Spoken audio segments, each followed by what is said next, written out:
I always loved animals, no matter the shape or size. If it scurried amongst the earth, I was at my happiest when feeding and loving them.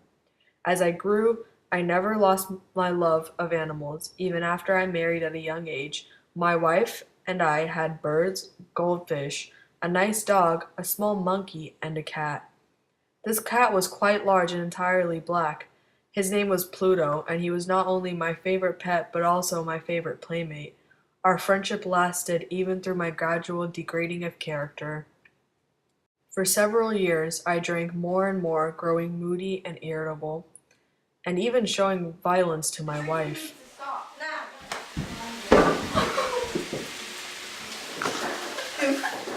For a while I never showed any violence to Pluto, yet soon he began to see effects of my ill temper. One night, after drinking in the town, I returned home and the cat refused my presence.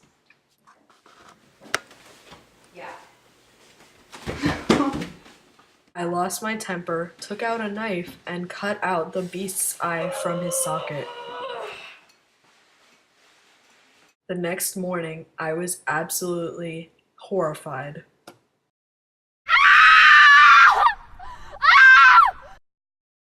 The cat's eye healed, but he scurried away frantically with terror at my approach. I soon became quite irritable with this. One morning, I put a noose around his neck and hung him from a tree. Tears streamed from my eyes. In doing so, I knew that he loved me and that I was committing a sin, and that it would be this sin that would jeopardize my immortal soul. That night, however, I was awoken to fire. My entire house was in flames, so my wife and I escaped from the house. My entire materialistic wealth was gone. The day after the fire, I went back to visit the ruins. Many people were there, all in wonder of something. This is the devil's doing. Everything had burned except for a part by my bed, and sitting by this wall was a cat with a rope around its neck. Months later, I saw a cat resembling Pluto in its largeness but with a splotch of white on its breast. When I saw him, he purred and rubbed against me. I asked my landlord if he had seen it before. Is this your cat?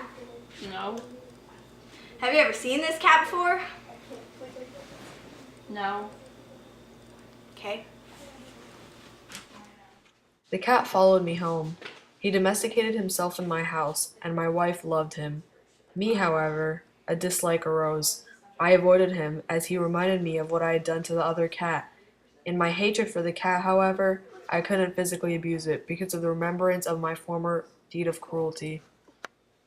And the fact that the cat was missing an eye reminded me of Pluto. My hatred for the cat grew. I had an absolute dread for the beast. I was soon miserable and tormented by the cat and the remembrance that came with it. Evil thoughts clouded my brain. One day the cat followed me down the stairs, and this was the final straw. I uplifted an axe and prepared to fatally hit my cat with it, but my wife grabbed my hand. Now infuriated with her, I buried the axe into her brain. Now I faced the task of hiding her body. I had many options, all of which I considered, but the one that made the most sense was to shove it between the walls of a cellar. I removed some bricks and deposited this body into the wall. Then I remade the wall, and I was satisfied with my work. On the fourth day, a party of police came. They did an investigation, but I wasn't embarrassed or worried because I had done such a great job of hiding the body. I walked around in the cellar without a worry. Gentlemen, I'm happy to have gotten rid of any of your suspicions. I wish you all good health and courtesy. Anywho, this is excellently constructed, I must add. The police started to leave, and I tapped upon the wall in which my dead wife was encased. A wailing shriek, half of horror but half triumph, must have arisen out of hell. I staggered to the opposite wall. The party of police toiled at the wall, and it fell quickly.